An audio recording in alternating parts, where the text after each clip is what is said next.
Parang water lang talaga siya, you know? Very natural lang ang atake. And I like it. Ang sarap niyang i-apply. Kahit na ipatong mo siya.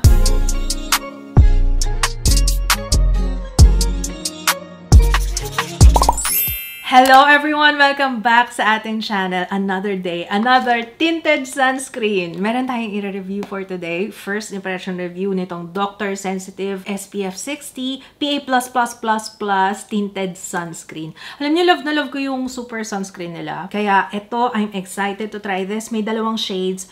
01 and 02. I'm assuming ito yung for light skin, ito yung for medium to tan. Uy, in fairness, ang mura lang niya ha. 279 pesos para sa 40 ml. So, let's swatch. Yung pink one, siya yung light to medium. Yung consistency niya medyo watery. So, 01 and then this is 02. 01 and 02. So, definitely 02 tayo. Stay tuned guys ha, kasi mamaya meron din tayong tinted lip balm na I've tried already. Ang ganda nito. Favorite ko yung Black Cherry. Papakita ko sa inyo later. Every time na yan ang ginagamit ko sa vlogs, ang dami nagtatanong ko ano suot kong lip tint. Alam niyo, sa totoo lang, medyo messy yung ano.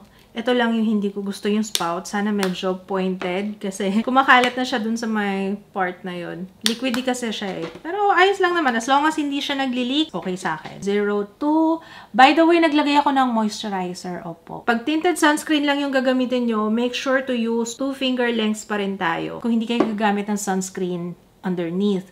Since tinted sunscreen naman to. Okay, apply na muna natin. One side of my face muna. Sobrang watery niya. Sometimes it's a good thing, lalo na kapag meron kang oily skin kasi magaan lang siya. Hindi siya not too thick. Kumbaga, madali lang siyang i-blend, mabilis ma-absorb, napansin ko, oh. Mabilis mag-set sa skin. Parang water lang talaga siya, you know? Yung feeling, I mean ha. Ayan, as you can see, 1 finger length yung nagamit ko for one side of my face, kasama na yung ears, and then yung leeg at batok. According sa Shopee, Broad Spectrum Sunscreen comes with a sheer touch of color to provide a natural-looking finish to your skin with no white cast. So, meron siyang niacinamide, sodium hyaluronate, Centella asiatica. Alcohol-free din siya and fragrance-free. So, side by side natin. Ito yung meron na, ito yung wala pa. It's nice na as is siya yung kulay niya. May konti siyang tone up, pero very sheer lang talaga to. Good for everyday, to be honest.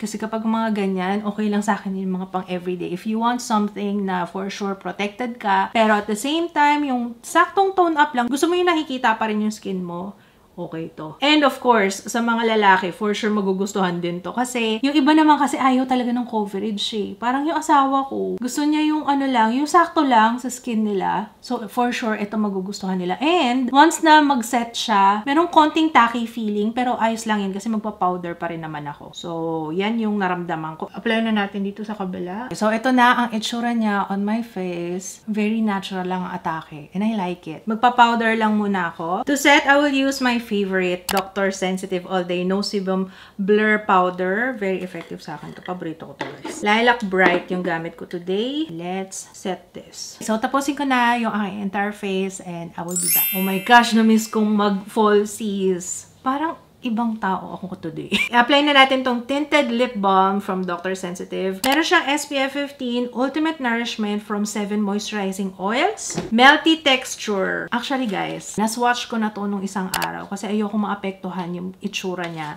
kasi i-wear test natin para mapakita ko sa inyo kung gaano rin siya katagal on my lips.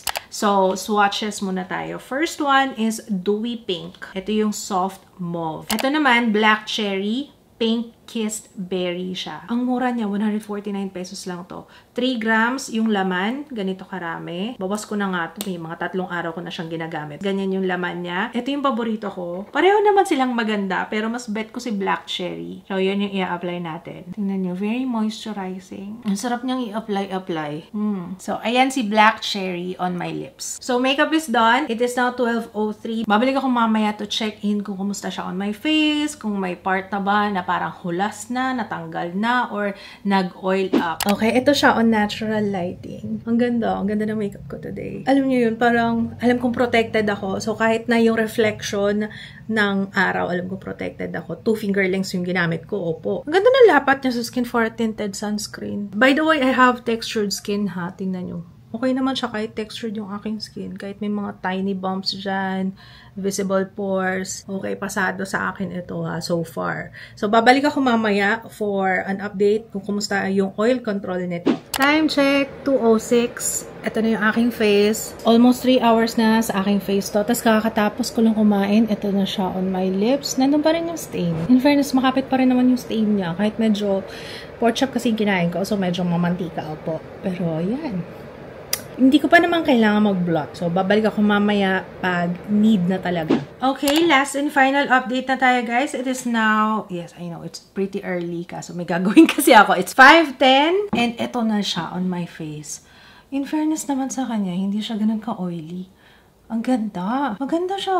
Alam ko may magtatanong niya, ate, pwede ba siya ipatong? Yes, te. Posibleng ipatong. Pwedeng pwede. Kahit na ipatong mo siya, hindi na istorbo yung makeup. Siguro magre-reapply ka na lang ng konting blush kapag medyo nabawasan yung blush mo dyan. Pero ang ganda niya, oh, pwedeng ipatong. If ever magre-reapply man ako, ang pinaka-importante sa akin is sa noo. Kasi syempre, unang tama ng araw, saan ba? Diba sa noo? Yan, okay naman siya. Madaling i-blend. Isa rin sa mga naging favorite ko yung super sunscreen ng Dr. Sensitive. Kaya magiging bias ako dito. Kaya ang ganda niya. Ang ganda kasi nun eh.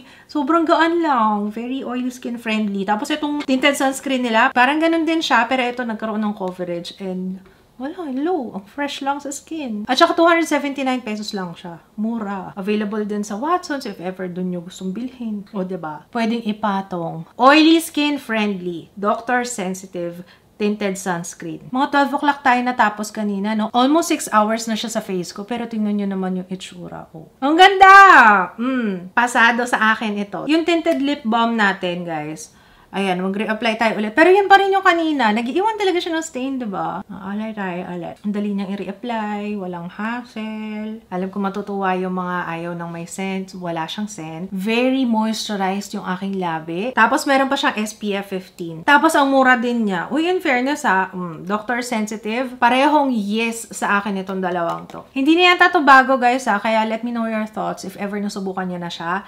Comment kayo sa baba. Sana nakatulong itong aking short first impression review ng Dr. Sensitive Tinted Sunscreen and Tinted Lip Balm. Okay guys, maraming salamat sa panonood. Kung meron kayong request, feel free to comment down below. Thank you so much for watching. Kung nakatulong tong video na to, don't forget to thumbs up. I will see you again on my next one. Bye!